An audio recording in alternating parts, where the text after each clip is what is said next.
வக்ரதுண்ட மகாகாய சூரியகோடி சமப்பிரப அவிக்னம் குருமே தேவ சர்வகாரியேஷு சர்வதா. தென்னாட்டுடைய சிவனை போற்றி, எந்நாட்டவர்க்கும் இறைவா போற்றி. அன்பர்களே, நண்பர்களே, இந்த புதிய எபிசோடில் உங்கள் அத்துணை பேரையும் சந்திப்பதில் மிக்க மகிழ்ச்சி கொள்கிறேன். இன்னைக்கு நம்ம பேச போகிற தலைப்பு ஜாதக பொருத்தம். திருமணத்திற்கு ஜாதக பொருத்தம் தேவையா தேவையில்லையா? 99% திருமணத்திற்கு கட்டாயம் ஜாதக பொருத்தம் என்பது தேவை. அதில் முக்கியமான ஒரு விஷயம் என்னன்னு கேட்டிங்கன்னா, ரொம்ப ரேர் அக்கேஷன்ஸில் ஜாதக பொருத்தம் பார்க்க வேண்டியதில்லை. அதுக்கு பல பேராமீட்டர்ஸ் இருக்கு. ஒரு எடுத்துக்காட்டுக்கு, சில ராசிகள் தன்னிச்சையாக இயற்கையாகவே சில ராசிகளுடன் ஒத்துப்போகும். அந்த வகையில் இன்னைக்கு நம்ம பார்க்க போகிறது, எந்த ராசிகளுக்கு ஜாதக பொருத்தம் அதிகமாக தேவையில்லைங்கிறது தான் பார்க்கணும்.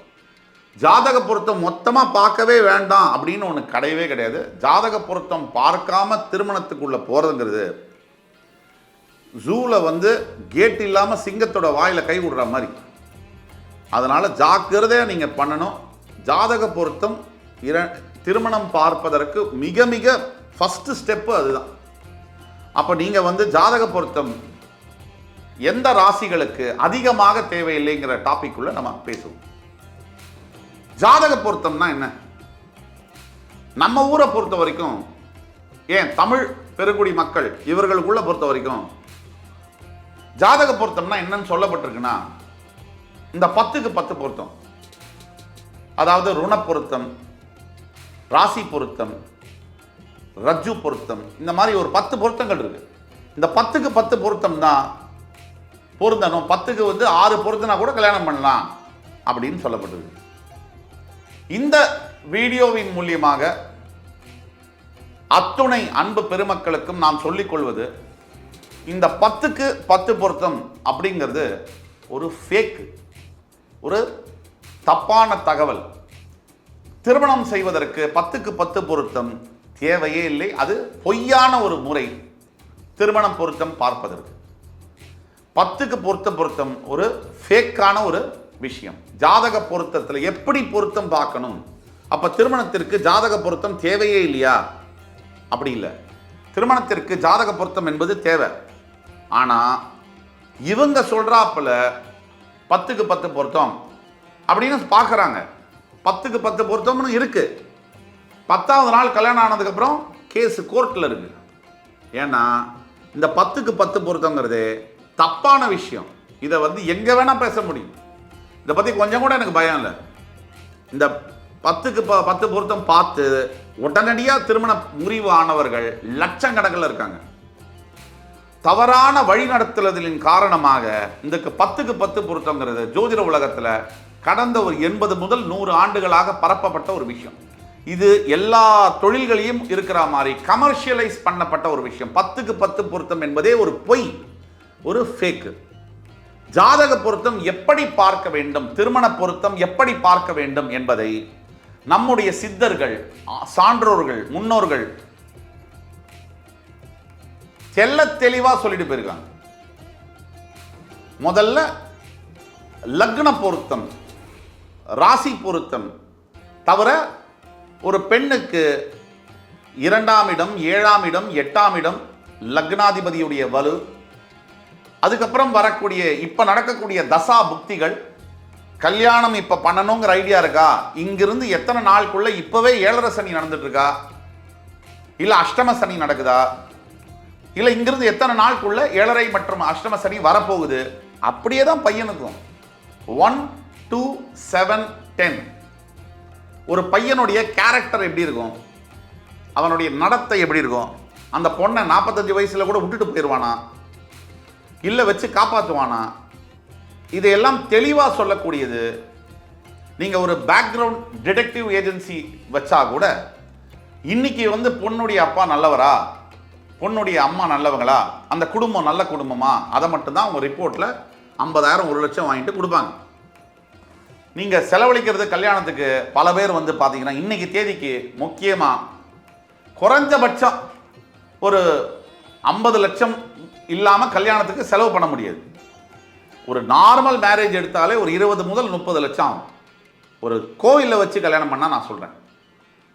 அந்த அளவிற்கு இருக்கும்போது இந்த கல்யாணத்துக்கு மாப்பிள்ளையை செலக்ட் பண்ண ஒரு பெண்ணோட அப்பா முனைகிறார். இப்போ சமீபத்தில் கூட என்கிட்ட ஒருத்தர் கான்டாக்ட் பண்ணார். அவங்களுக்கு நல்ல வசதியான குடும்பம், பெண் ஒரு மருத்துவர். அவங்கள மருத்துவர்னா நீங்கள் எப்படி ஒரு மினிமம் லட்சக்கணக்கில் செலவழித்து தான் படிக்க வச்சுருக்கணும். அந்த பெண்ணுக்கு மாப்பிள்ளை பார்க்குறாங்க.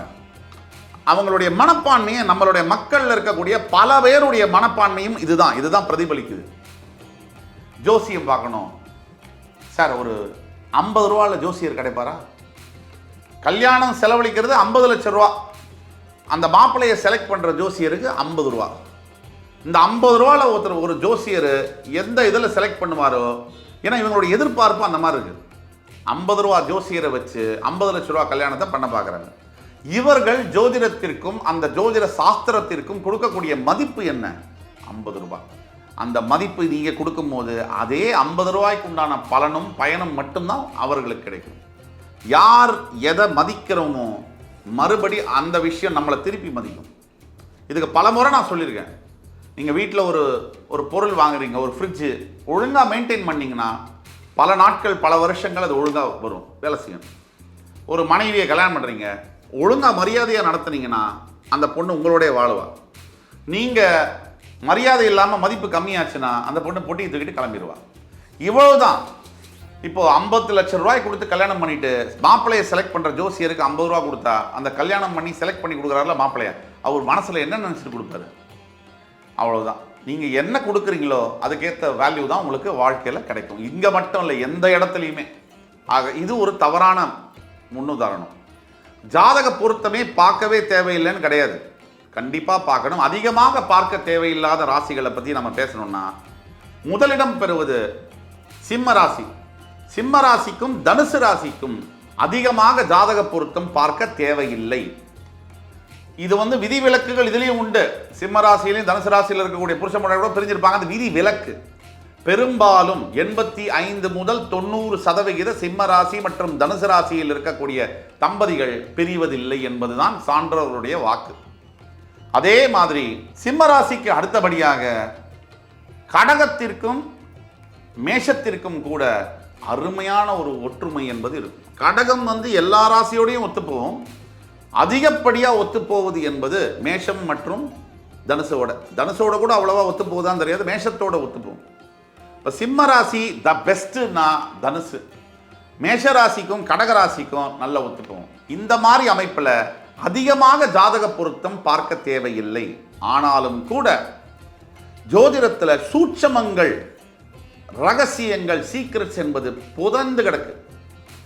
அப்படி நம்ம பார்க்கும்போது சில ஸ்தானங்கள், நவாம்சம், பாவங்கள், சில ஸ்தானங்களை நம்ம ரொம்ப கூர்மையாக பார்க்கணும். இப்போ ஃபார் எக்ஸாம்பிள், ஒரு பெண்ணுடைய 8ஆம் இடம் சரியா இல்லை, மாப்பிள்ளைக்கு உடல் ஆரோக்கியத்திலேயோ விபத்துகளோ ஏற்படக்கூடிய பிரச்சனைகள் இருக்கு. ஒரு பெண்ணுடைய 5ஆம் இடம் சரியில்லை, 5ஆம் இடத்துல இருக்கக்கூடிய கிரகத்துடைய திசை வரும்போது அந்த பெண் பாதை மாறி செல்வாள் அப்படின்னு ஜோதிட சாஸ்திரம் சொல்லுது. அதே தான் பையனுக்கும்.